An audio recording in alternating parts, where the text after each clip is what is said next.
본문 말씀의 흐름은 이렇습니다. 1절부터 5절까지는 안디옥 교회에 어떤 사람이 찾아왔어요. 저 예루살렘에서, 유대에서 사람이 찾아와 가지고 저희가 예수를 믿지만은 율법을 지키고 또 할례를 받아야 구원을 받을 수가 있다, 이런 겁니다. 그러니까 아마도 좀 유대인으로서 이방인들을 좀 멸시를 했거든요. 자기네들만이 유일한 하나님을 믿는다, 이런 생각을 하면서. 근데 뭐 안디옥 교회에 별 사람이 다 모인 거요. 다양한 족속들이. 다민족 교회거든. 그러니까 좀 자기는 자기 나름대로 유대교를 믿었다 하는 뭐 높아심이 있었던가 봐요. 그래서 너희들도 하나님을 믿느냐? 이렇게 좀 약간 안디옥 교회를 같이 예수를 믿게 됐어도 좀 무시한 이런 생각이 있었나 봐요. 그래서 와가지고 그런 말 하니까 우리는 율법을 지켜야 구원받는다는 말을 듣지 못했는데 우리는 할례를 받아야 구원받는다는 이 사실을 처음 듣는다. 그래서 거기에 유대인도 있고 유대인이 아닌 사람도 있고 하니까 거기서 막 논쟁이 벌어진 거예요. 맞다 안 맞다. 거기에 누가 있었습니까? 바울이 있었고 바나바가 있었는데 소용이 없어요. 그래서 교회가 혼란에 빠진 겁니다. 그래서 안디옥 교회에서는 그러면 우리가 바울과 바나바를 저 예루살렘으로 보내서 사도들에게 물어보자. 어떤 게 맞는 건지. 그래가지고 지금 안디옥 교회의 그 다툼으로 인한 문제를 가지고 바나바와 바울이 예루살렘 교회로 찾아간 겁니다. 근데 거기를 갔더니 또 거기에서도 그런 말을 하는 거예요. 뭐라고 합니까? 바리새파 중에 한 사람이라고 했어요.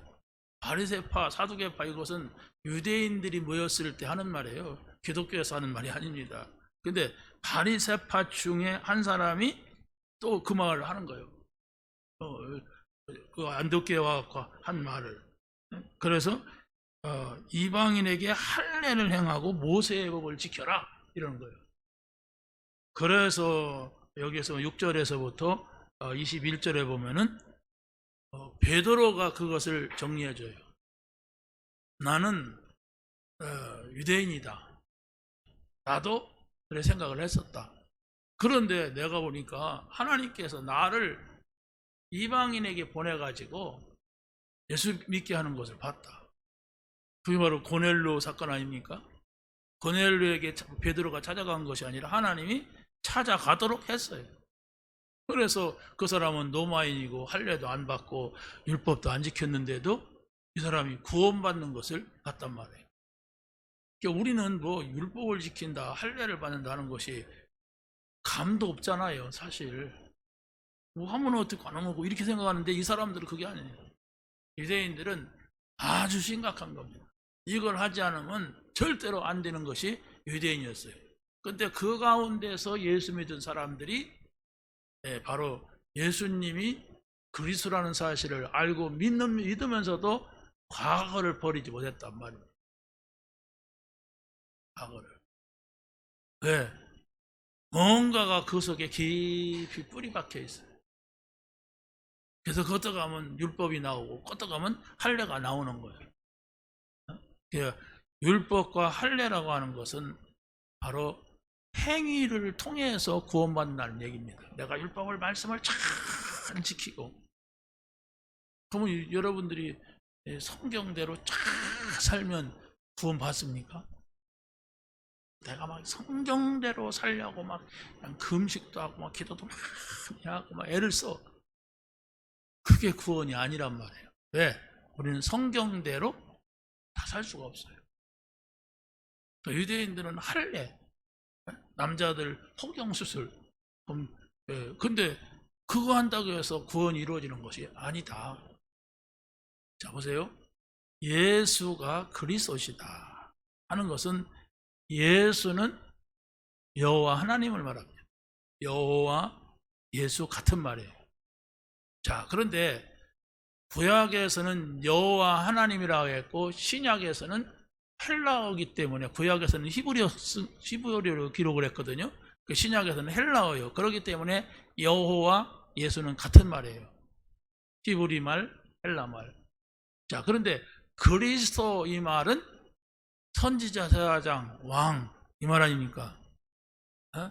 선지자가 바로 뭡니까? 하나님을 만나게 해주는 사람. 제사장, 죄 문제, 원죄 문제 해결해 주는 사람.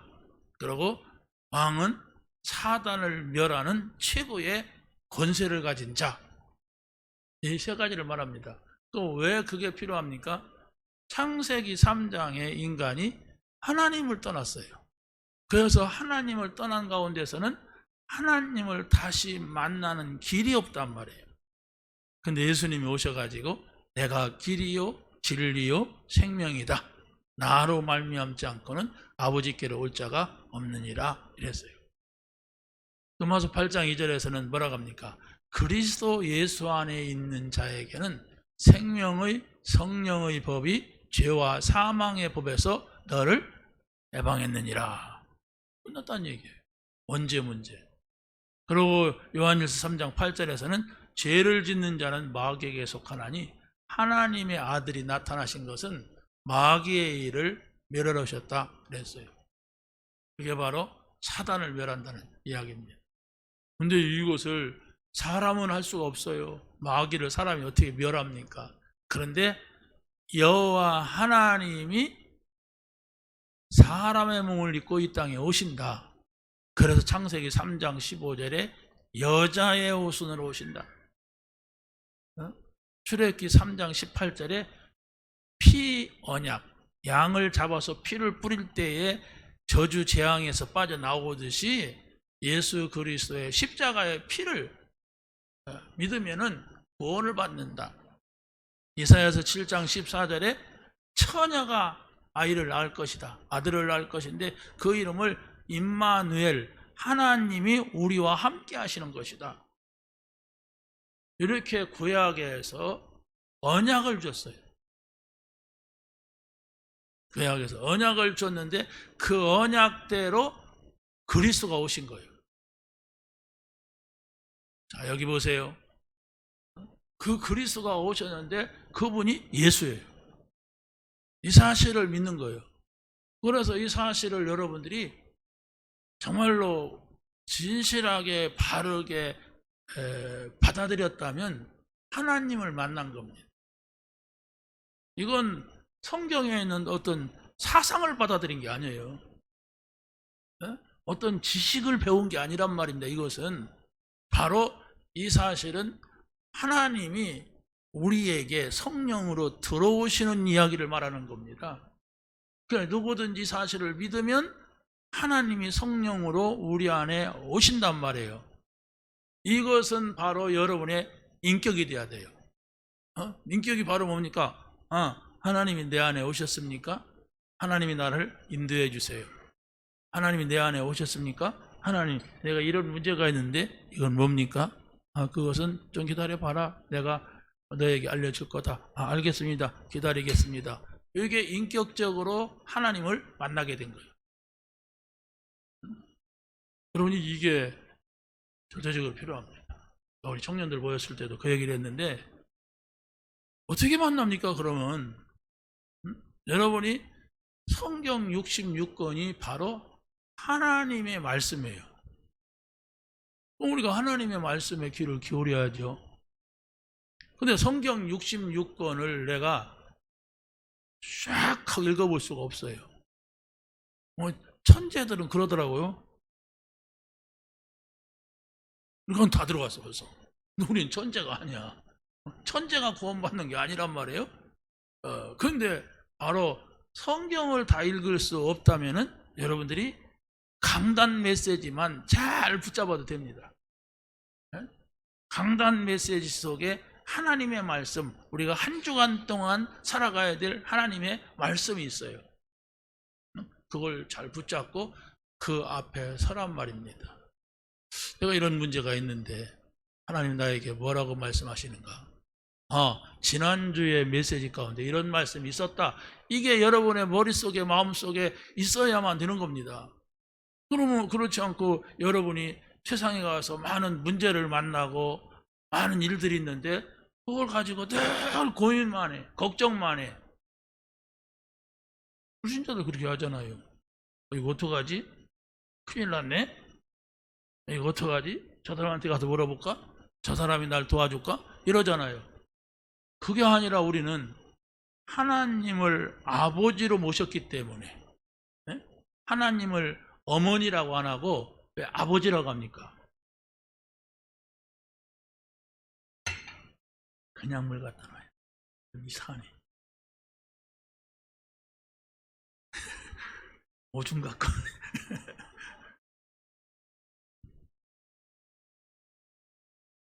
뭔 얘기지? 왜 하나님을 어머니라고 안 하고 아버지라고 합니까? 아버지가 가정을 책임졌어요. 예로부터. 지금은 어머니도 가정을 책임지지만, 그래서 힘이 있고 책임을 다할 수 있는 아버지, 이렇게 부르는 겁니다. 그래서 아버지 앞에 나를 다 내놓을 수가 있어야 돼요.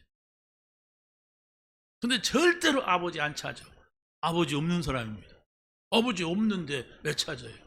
여러분이 구원받았다는 건 하나님 아버지를 모신 거예요. 그럼 그 아버지한테 모든 나의 사정을 다 내놓을 수가 있어야 되는 겁니다. 자, 우리가 시간이 많이 가니까, 자, 그래서 바로 이 예루살렘에서 이런 문제가 있어가지고 거기서 이제 해답을 얻었어요. 그런데 여기에서 보니까 바리새 가운데 한 사람이 또 여기서 이런 주장을 하지만은 여기에서 모인 사도들이 딱 결론을 내리는데, 첫 번째로 베드로가 그 결론을 내렸어요. 내가 고넬료를 전도한 사람이다. 고넬료는 로마 사람이다. 이래가지고 그 베드로가 우리는 이방인들이라고 해서 우리가 율법을 지켜야 된다는 법이 없다. 예수 믿으면 된다. 이런 결론을 내렸어요. 그러면서 야고보가 또 변론을 합니다. 야고보는 뭐냐? 구약 성경에도 구원은 이방인에게도 임한다고 했다. 그러니까 이방인들이 예수를 믿을 때에 엉뚱한 걸 가지고서 괴롭게 하지 말아라. 이렇게 결론을 내리니까 이 예루살렘 회의에서 이런 말을 합니다. 그러면 이 사실을 우리가 편지로 써가지고 안디옥에 보내자. 안디옥에서 온 사람들이 있으니까 이 사람들하고 또 우리가 선정하는 사람들하고 같이 가서 증인이 되게 하자. 이래가지고 지금 여기에 보면요, 몇 장입니까? 15장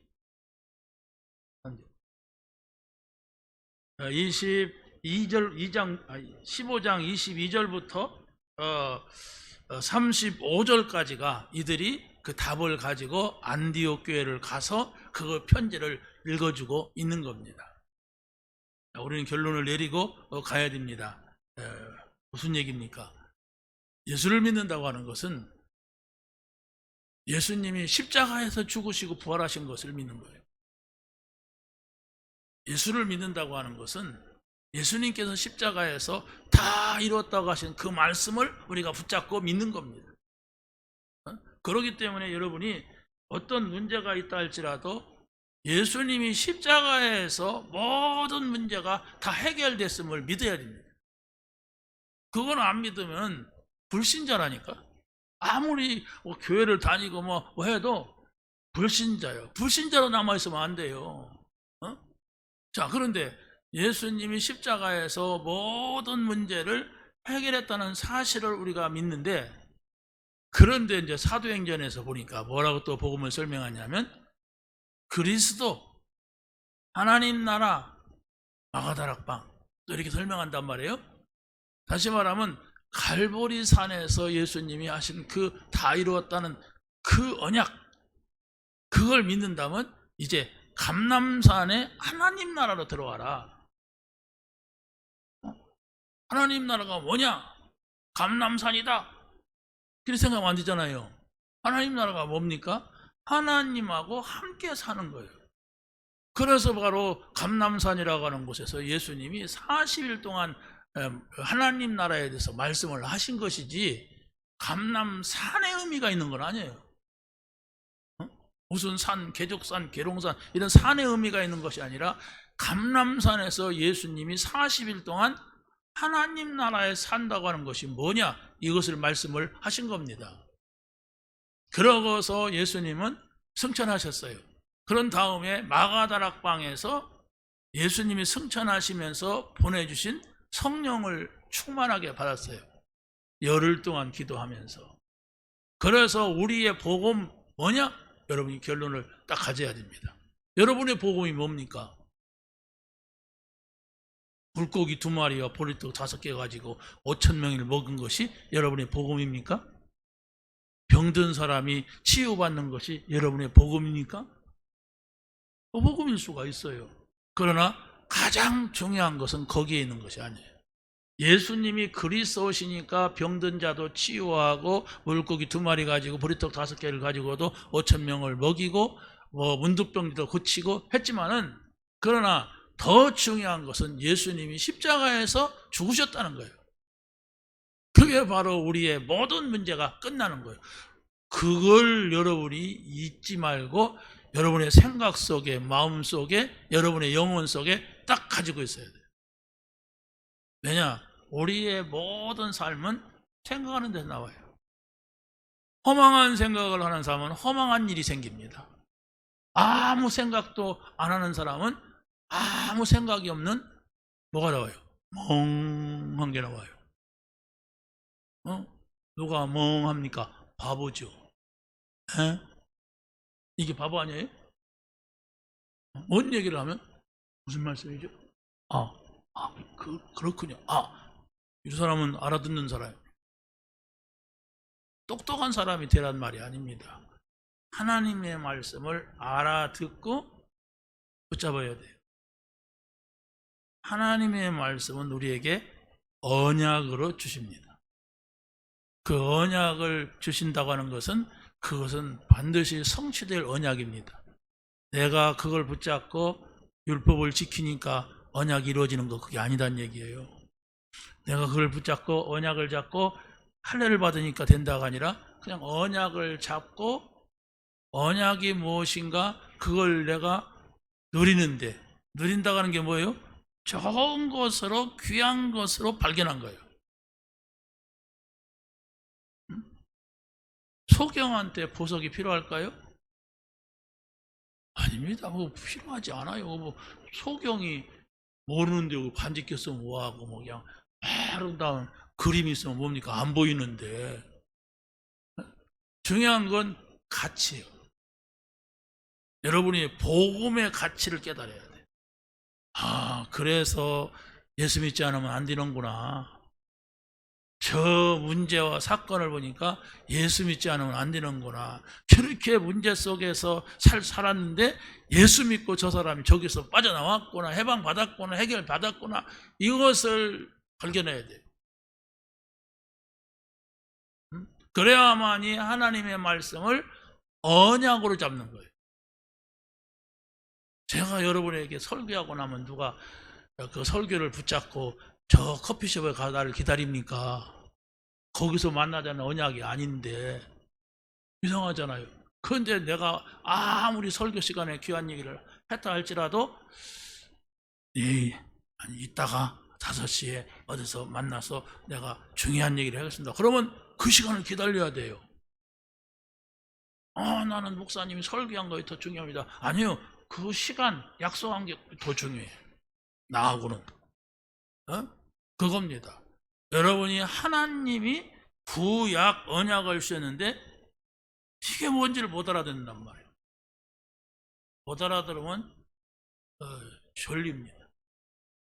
그래서 습관적으로 저런 사람은 못 알아들어서 그래요. 어쩌다가 피곤해가지고 졸 수가 있습니다. 내가 막 운동을 안 하던 운동을 하면 다리가 막 아프고 팔이 아프고 막 그러거든요. 그런 거 말고 뭔가가 다른 생각을 하고 있어. 안 주는데 뭔가가 멍하니 있어. 알아듣지 못해서 그래. 여러분이 정말로 이거 알아들어야 됩니다. 그리스도는 뭐냐? 구약에서 오시리라고 약속했다.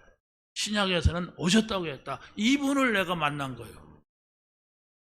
그래서 여러분이 아무 염려하지 말아야 돼요.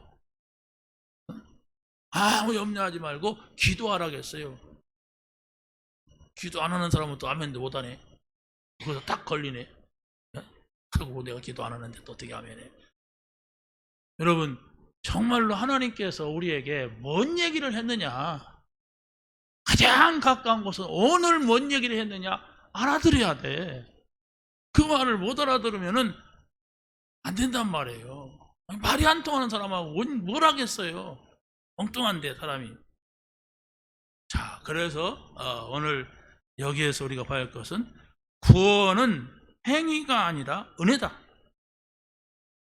구원은 여러분이 어떤 행위를 할 수가 있어요. 착한 일도 할 수가 있고, 뭐 좋은 일도 할 수가 있고, 남을 도와줄 수도 있고, 다 좋습니다. 사람이 살아가는데 그런 게 필요하거든요. 그러나 구원은 우리가 살아가는 삶을 말하는 게 아니에요. 사단의 손에서 빠져나오는 거예요. 죄의 저주가 있단 말이에요. 창세기 3장에 거기에서 빠져나오는 거예요. 하나님이 없단 말이에요. 내가 지금 하나님이 없이 내가 살아간단 말이에요. 하나님 만나는 겁니다. 여러분이 그 사실을 알아듣고 여러분이 예배도 하고 기도도 해야 됩니다. 그러지 않으면 세상에 더 좋은 것이 많아요. 그 좋은 것을 가지고 사단은 광명의 천사로 나를 유혹합니다. 그래서 여러분이 예수 믿다가도 나에게 조금만 좋은 것에도 글로 가버려요. 아니, 예배드리고도 올라가다가 세상 얘기하고 불신앙으로 빠져버려요. 하나님을 만나시기 바랍니다. 난 만났는데 왜? 내가 이 영접 10번 했어. 하면 뭐합니까? 가다가 잊어버리는데, 또 무슨 일을 만나면 하나님 떠나버리는데, 자그마한 걱정거리에서도 하나님을 떠나버리잖아요. 그러면 어떻게 합니까? 나 혼자야. 혼자니까 고민하고 염려하고 그러는 거죠. 그러니까 아무것도 할 수가 없어. 혼자니까. 하나님 없으니까. 교회 와서 또 찾아. 하나님. 자, 그래서 복음의 확신을 가지고 있으면 여러분의 어떤 위기는 위기가 아니라 기회가 된다. 지난주에도 말씀을 드렸습니다. 그래서 여러분이 이렇게 질문해 보세요. 나는 복음에 확신하는가? 나는 복음에 확신하는가? 다른 말로 뭐냐면 나는 구원을 확신하는가? 이렇게 계속 질문을 던져보세요. 그럼 하나님이 대답도 안 해. 그래, 너 확신한다. 이렇게 대답해 주면 모르는데 안 해. 그렇다면 여러분이 자꾸 하나님의 소리를 들으려고 하게 될 겁니다. 하나님은 나에게 말씀을 안 하실까 이렇게 생각합니다. 그래서 여러분이 복음만이 나에게 구원을 주시는 하나님의 능력이다 이렇게 깨달아지는 거예요. 복음 속에 그리스도죠. 그리스도 안에 하나님의 능력이 들어있다. 이럴 때에 여러분의 삶에 도움이 되는데 이걸 열매라고 합니다. 하나님이 나에게 복음을 주셨기 때문에 내가 정말로 기쁘다. 이게 열매예요. 하나님이 나에게 복음을 주셨기 때문에 나는 그런 문제 때문에 걱정하지 않는다. 이게 열매입니다. 그래서 9가지 성령의 열매도 보면 사랑과 희락과 화평과 온유와 절제 이렇게 얘기하잖아요. 우리는 막 집과 땅과 돈과 막 이런 걸 주는 줄 알았더니 아니야, 사랑과 희락과 화평과 온유와 절제 뭐 이런 얘기를 한단 말이에요. 왜? 전부 눈에 보이지 않는 우리 삶에 있는 열매들입니다. 자, 그런데 이것을 이 복음을 방해하는 세력들이 있었는데 그 세력이 누구냐? 아까 말한 바리새파. 이것들은 뭐랄까 그리스도를 온전하게 만나지 못한 거예요. 왜냐? 예수 믿어라. 너희들도 믿는데 율법 지켜라. 할례 받아라. 옛날 것을 그대로 하라는 거예요. 아닙니다. 복음 받은 사람은 옛날 것이 끊어지는 겁니다. 옛날 것이 버려지는 거예요. 자, 여러분들이 일주일 동안 내지는 5일 동안 일하고서 주일날 교회 나오잖아요. 교회 나오는데 얼마나 힘들어요. 왜? 불신자들은 쉬는데, 불신자들은 딱 커피 먹고 텔레비 보고 있고 그냥 오랫동안 잠도 자고 그러는데, 예수 믿는 사람은 또 교회 와서 하루 종일 뭐 있다 가네. 예수 믿다가 몸살 난 사람 있어요? 하루도 안 쉬니까.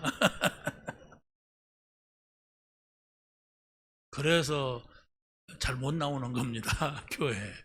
새신자들은 잘 못 나와요. 왜? 모처럼 쉬어야 되는데 내가 와서 또 일하려니까. 이런 일이 어디가 있어요? 아멘도 섞어주셔야죠. 아멘. 가다가 쫄고. 그런 힘든 일 어디가 있어요? 그런데 우리는 정말로 우리 영혼이 힘을 얻고, 그렇죠? 하나님을 만나고 하나님 앞에 내 문제를 다 내놓는 거예요. 그러니까 하나님께서 또 괜찮다, 기다려봐라, 너에게만 주는 내 선물이 있다, 이걸 주시는 거예요. 아까 우리 청년들한테도 말했지만 여러분의 문제를 하나님 앞에 내놓을 수 있다면 여러분 그때부터 신앙생활이 시작이 됩니다. 여러분이 신앙생활 하는데 별로 나는 도움이 되지 않아. 집에 가면 안 믿는 사람이 있어가지고 핍박받지, 밖에 나가면 다 내 친구들은 안 믿는데 거기 가서 참 안 가고 싶은데 안 가야 되고 막 이런 게 있는데 힘들다. 여러분이 하나님 만나세요. 하나님 앞에 서세요. 그것만이 진실이 돌아옵니다. 응? 여러분이 나보다도 지체가 높은 사람이 있다면 내가 그 사람한테 가서 뻥을 칠 수가 있어요? 대전시장이 여러분 만나라고 그러면 거짓말 막 하면서 시장님 그 시기 막 이러면서 할 수 있어요? 그럼 사기꾼이지 그게. 그 앞에 가서는 겸손하게 최대한 인상도 이렇게 하면서 막 이렇게 하려고 할 거 아니에요. 그게 나란 말이에요. 그런데 우리가 사람 앞에서는 그리 할 수 있어도 하나님 앞에서는 진실이에요. 그러게 되면 나를 발견해요. 하나님 앞에 설 때. 근데 여러분이 지금 신앙생활을 해도 하나님 앞에 안 선단 말이에요. 하나님 안 만난단 말이에요. 영접은 해놓고도 그냥 밖에 나가면 그냥 탁 떠나버린단 말이에요. 싹 지워버린단 말이에요. 그러고도 나 혼자 알아서 막 머리 굴리고 막 생각한단 말이에요. 그런 신앙생활 평생 가도 안 됩니다. 하나님 만나세요. 구원받을 때 만난 거 알고, 여러분이 구원받을 때 만난 하나님은 담에석에서 만난 하나님 같아야 되는데, 그죠? 내가 길을 가다가 눈이 멀어가지고 막 하늘에서 온 소리가 들리는데 안 보이고 막 이래만 했다면 아마 여러분이 확실한 크리스찬이 됐을 겁니다. 그런데 내가 이거 만난 건지 안 만난 건지도 모르고 지금까지 흘러왔어요. 그러니까 밖에 나가면 안 만나. 아예 없어. 그러면 여러분의 신앙생활은 그냥 종교생활에 대해 여러분이 모르게 그래도 열심히 해야지. 내가 지난주 빠졌는데 목사님이 나를 어떻게 볼까? 열심히 해야지. 그래도 그렇지. 이렇게 종교적으로 율법적으로 갈 수밖에 없어요.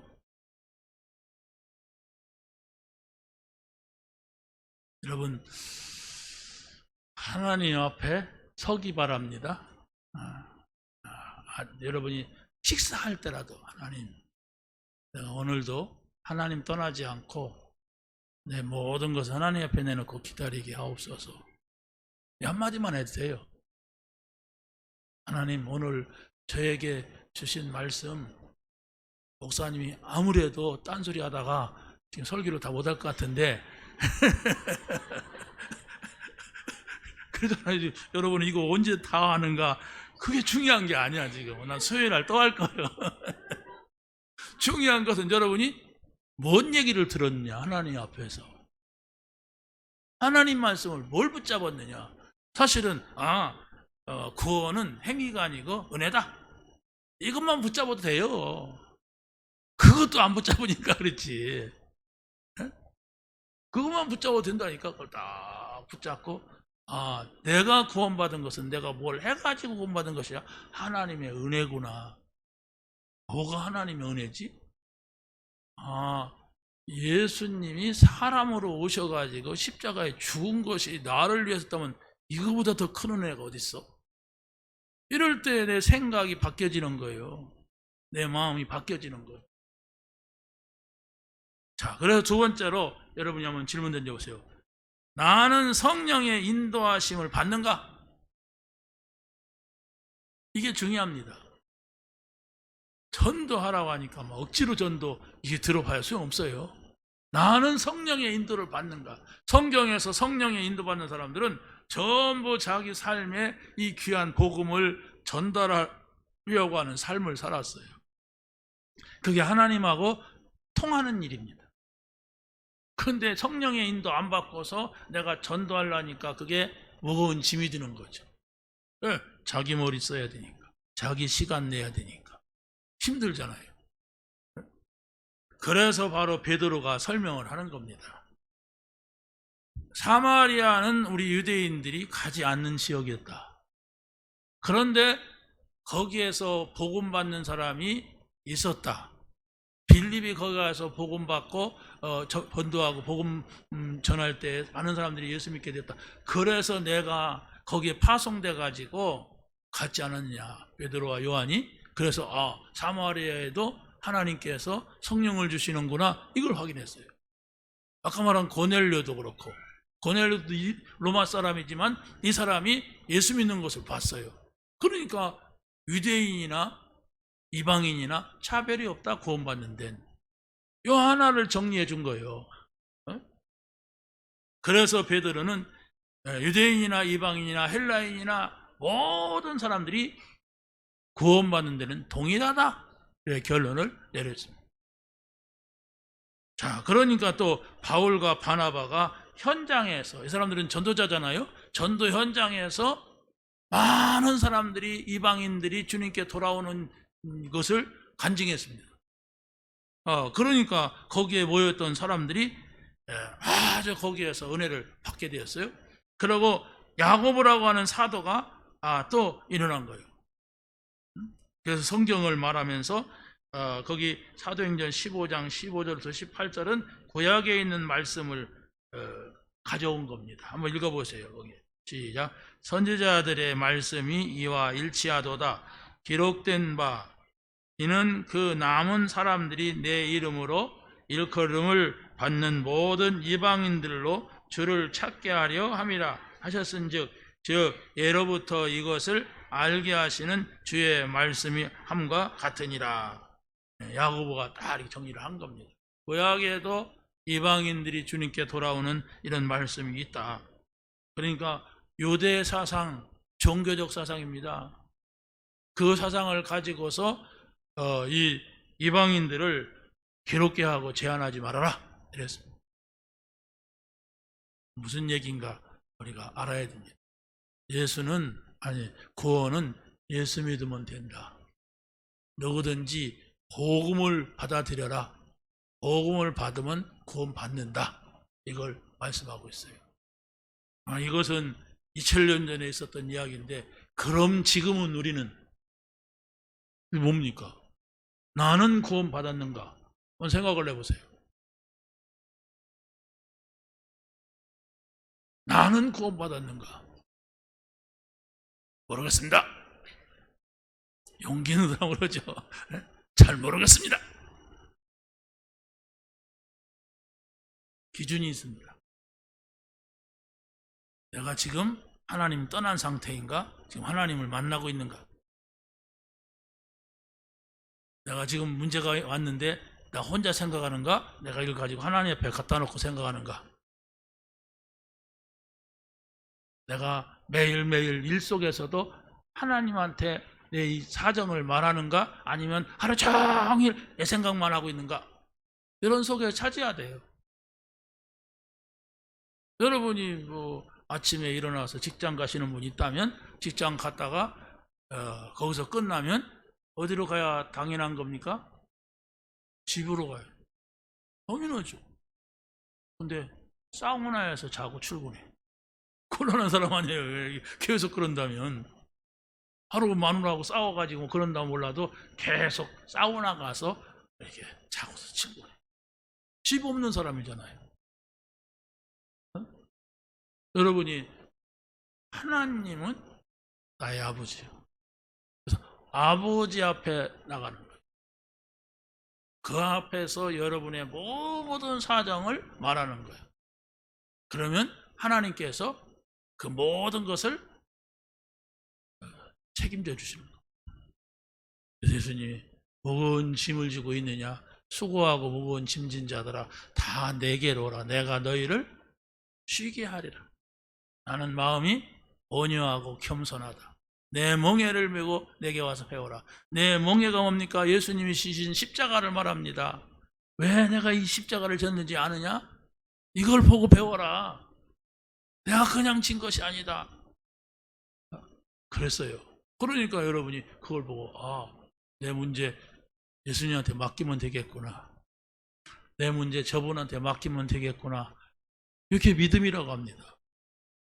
이게 없이 막 그냥 다 내가 걱정하고 염려하고 그게 불신앙이에요. 여러분이 교회를 다니는데도 늘 그런 불신앙 속에 있다면은 힘들죠. 자, 마지막입니다. 자, 여러분이 예수 그리스도의 이름을 답으로 잡았는가? 한번 생각을 해보세요. 세 번째입니다. 예수 그리스도의 이름을 여러분이 답으로 붙잡았다면 여러분에게는 위로와 평안이 있게 될 겁니다. 성경에서 바로 예수 그리스도의 이름을 성도들이 하나로 붙잡을 때에는 언제든지 하나님께서 세상 사람들이 모르는 영적인 힘을 줬어요. 영적인 힘이라는 것은 불신자는 절대로 얻을 수 없는 겁니다. 그러니까 우리는 뭐 노력을 하는 게 아닙니다. 말씀을 붙잡고 생각하고 그 말씀 붙잡고 기도하고 또 생각하고 이래야 됩니다. 그래서 우리가 777 망대, 여정, 이정표 이걸 적어놓고 계속 읽고 있는데 그거 계속 읽으면 나중에 주기도문 사도신경 같이 돼요. 사도신경 뭔지도 모르고 전능하사 천지를 만세 아멘 주기도문 하늘에 계신 우리 아버지 아멘 라고 끝난다고. 아무 의미가 없어. 여러분이 혼자서 그 내용을 생각을 하면서 읽어보세요. 그게 바로 여러분의 기도입니다. 진짜 여러분이 그걸 하나하나 생각을 하고서 여러분이 그걸 읽어보란 말이에요. 혼자서.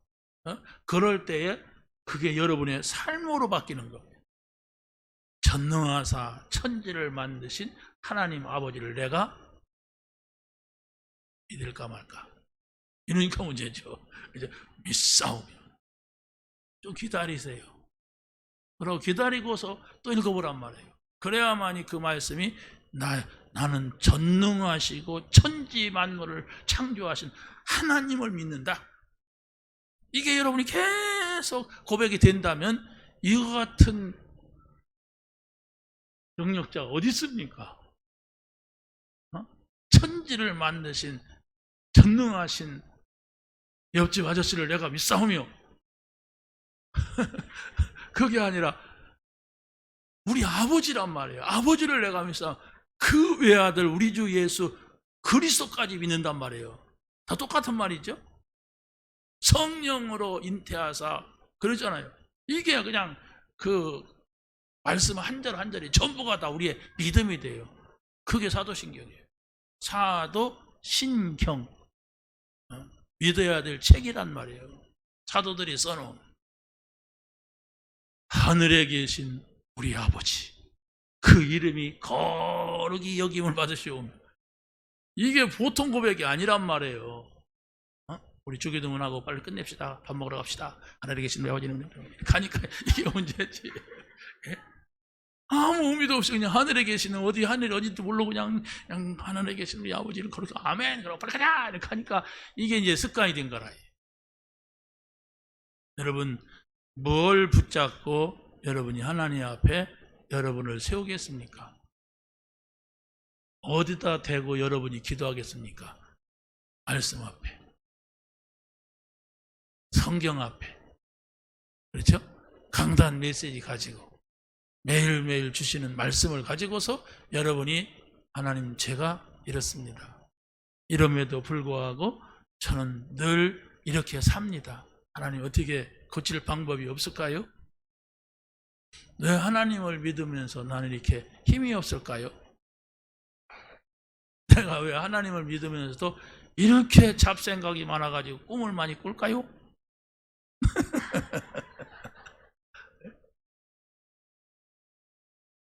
기도해야 돼. 우리 교회 나간 사람을 내가 산에서 몇 사람을 봤는데 꿈에 계속 나타나.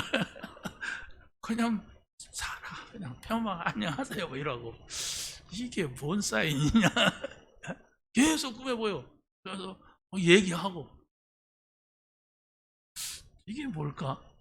고민하고 있어요 제가.